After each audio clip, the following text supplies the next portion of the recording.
Guten Tag. Guten Tag, was kann ich für Sie tun? Mein Name ist Schmidt. Ich habe einen Termin für 11 Uhr bei Dr. Bauer. Einen Moment bitte.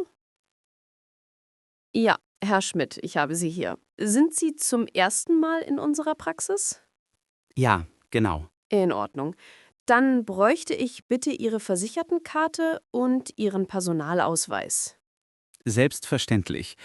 Hier, bitteschön. Vielen Dank. Da Sie ein neuer Patient sind, füllen Sie bitte diesen Anamnesebogen aus. Das ist ein Fragebogen zu Ihrer medizinischen Vorgeschichte.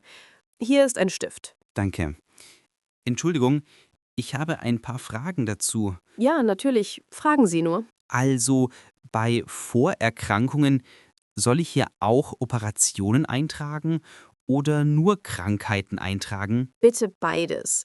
Tragen Sie dort bitte alle wichtigen früheren Krankheiten ein und auch alle Operationen, die Sie hatten. Ah, gut. Noch eine Frage.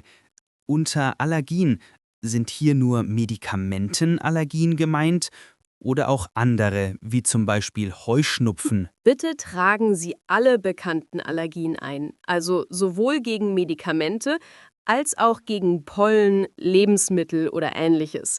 Das ist für uns wichtig zu wissen. Alles klar, mache ich. Vielen Dank für die Hilfe. So, ich bin fertig. Hier ist der ausgefüllte Bogen. Vielen Dank, Herr Schmidt. Die Karten habe ich schon eingelesen, die können Sie wiederhaben. Nehmen Sie bitte im Wartezimmer Platz. Der Arzt wird Sie gleich aufrufen. Danke.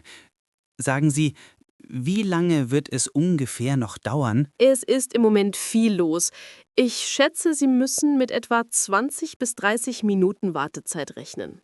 Gut, danke für die Information.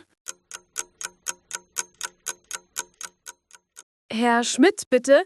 Sie können ins Behandlungszimmer 2 durchgehen. Abonnieren, liken und kommentieren. Schönen Tag noch. Tschüss!